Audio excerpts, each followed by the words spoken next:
सिद्धि की शादी के बाद वो ससुराल चली जाती है। पीछे रह जाती है भाभी रानी।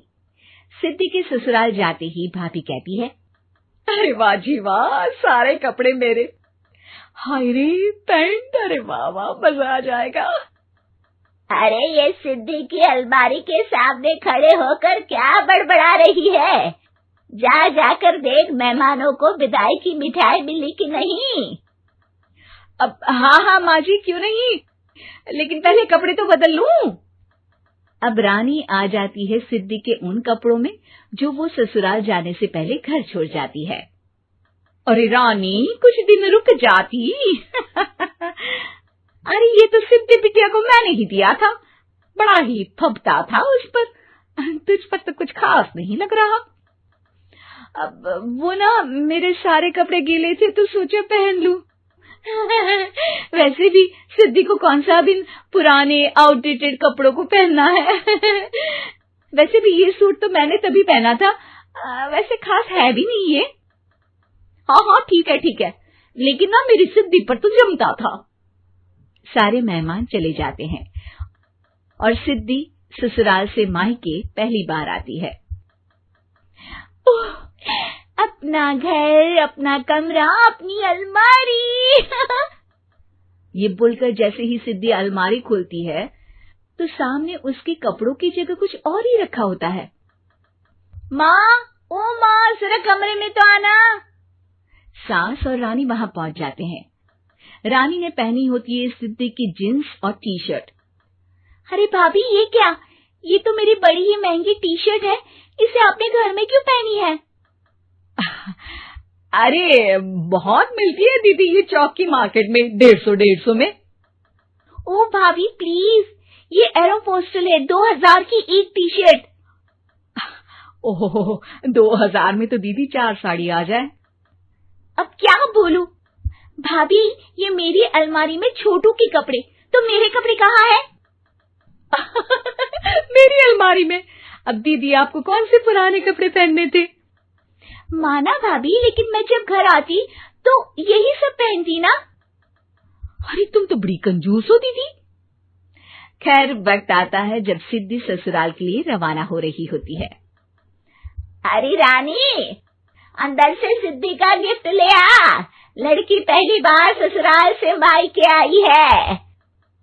रानी अंदर जाती है और एक सिंपल सी साड़ी लेकर बाहर आ जाती है। ये लीजिए माँ जी। सास बेटी को गिफ्ट देकर ससुराल भेजती है। अगले दिन रानी एक सुंदर सी साड़ी पहनकर सामने आती है। अरे रानी, ये तो वो साड़ी है जो मैंने सिद्धि को देने के लिए दी थी जब वो ससुराल ले जाती, लेकिन ये तूने कैसे पहन ली? अरे माँ जी, ये साड़ी तो मुझे बहुत पहले से ही पसंद थी, लेकिन चिंता ना करिए, मैंने सिद्धि के लिए भी अच्छी सी साड़ी दी है। हाँ। तभी सिद्धि का फोन आता है। क्या माँ, कुछ अच्छा तो दिया होता ससुराल ले जाने के लिए। अरे पहले दिखा दिया होता। ये चमकते हुए पैकेट में नौकरानी वाली साड़ी मत दिया करो माँ। अरे बेटे, वो तेरी भाभी ने ना गलती से उससे पैकेट बदल गया। हाँ, मैं कल ही तेरे भाई के हाथ से तेरा वाला पैकेट भेज दूंगी। अरे रहने दो माँ, आई एम श्योर भाभी ने अभी वही साड़ी पहनी होगी जो तुमने मेरे लिए रखी थी। तुम तो समझ नहीं पाई उनको। खैर छोड़ो, मैं ज्यादा बोलती अच्छी नहीं लगती, रहने दो, आपको उन्हीं के साथ रहना है, फिर बात करेंगे। सास को रानी पर गुस्सा आ जाता है। वो उसके कमरे में जाती है जहाँ वो शादी का एल्बम देख रही होती है। रानी, मार्केट जाकर एक ऐसी ही साड़ी लेकर आ, कल प्रतीक जाकर सिद्धि के घर दे आएगा। अरे क्यों माँ जी, कितनी साड़ी देनी है दीदी को? यहाँ कोई सेल लगी है क्या? अरे चुप कर, मेरे बेटी के हिस्से की साड़ी खुद पहन ली, अब ज्यादा ज्ञान बांट रही है। एक दिन सिद्धि का फोन आता है। माँ, मेरी सास ने आप सबको खाने पर बुलाया है। सारे लोग सिद्धि के ससुराल पहुँचते हैं। खाना खाकर वो लोग निकल रहे होते हैं कि सिद्धि की सास सभी को गिफ्ट देती है। अरे बहन जी, बेटी के घर का खाना खा लिया, यही बहुत है जो आप ऊपर से गिफ्ट भी दे रही है। अरे बहन जी, आप भी कहाँ इन बातों पर विश्वास कर रही हैं। सास सभी को गिफ्ट देती है, लेकिन रानी को जो साड़ी देती है वो अजीब सी हरे रंग की लाल रंग के बड़ी छाप वाली होती है। अरे छी, ये कौन पहनेगा? सासू माँ को तो जरी वाली इतनी सुंदर, और मेरे लिए ये नौकरानी वाली।